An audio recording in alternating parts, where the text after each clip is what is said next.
पण त्यावेळेला परमनंट कामगार किती होते? 28,000 हा फिक्सच आकडा तेव्हाही तेवढेच होते. म्हणून मी म्हटलं ना, मुंबई अशी आणि उभी वाढलेली आहे, पण कामगार 28,000, कारण सँक्शन पोस्ट 28,000 आहेत. तर या कामगारांच्यासाठी काही नव्हतं.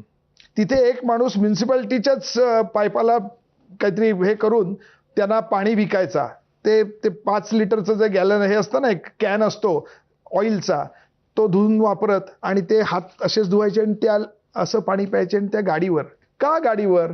तर यांना कोणी हॉटेलमध्ये घेत नसे, नखशिकांत घाणीने भरलेले होते. यांना बसमध्ये कोणी घेत नसे, रिक्षाने जाण्याचे पैसेच नव्हते. त्यामुळे त्यांचं सगळं जीवन त्याच्यावरती होतं आणि त्यांचं पेमेंट जे आहे ते ट्रिपवरती व्हायचं.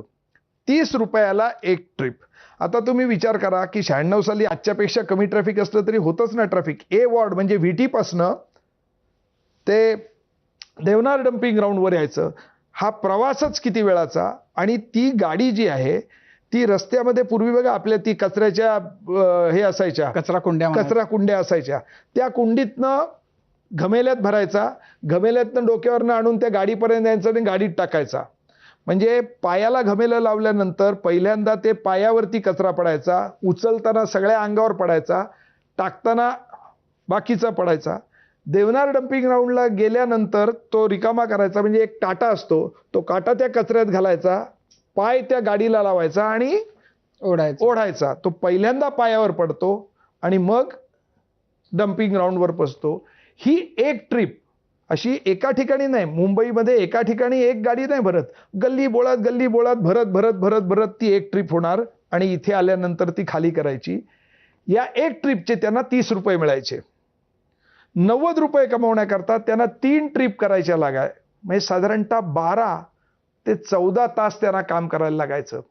गाडी पंक्चर झाली तर 2च फेऱ्या व्हायच्या, पण तो पंक्चर काढेपर्यंत रात्रीचे कितीही वाजले तरी थांबायला लागायचं. हे कामगार ऑल 365 डेज काम करायचे. त्यांचा किती तास काम करतात त्याचा काही संबंध नव्हता. कॅशवरती 8-8 वर्ष काम करून ते म्युन्सिपल कॉर्पोरेशन करता काम करतायत याचा कोणताही पुरावा नाही. किती कामगार आहेत त्यांची यादी नाही, सिनियरिटी लिस्ट काय कशाचाही पत्ता नाही, किमान वेतन हे कामगारांनी ऐकलेलंच नाही. अशी परिस्थिती बघितल्यानंतर आम्ही तेव्हा लाल निशाण पक्षाचे आम्ही सगळे कार्यकर्ते होतो. तर आम्ही असं ठरवलं की ह्याच्यात आपण लक्ष घालूया आणि म्हणजे निदान पाणी त्यांना मिळालं पाहिजे एवढ्या माफक याने आम्ही त्यांच्याबरोबर. पण त्यांची माहिती तर पाहिजे कोण आहेत काय आहेत. 100% निरक्षर, कोणालाही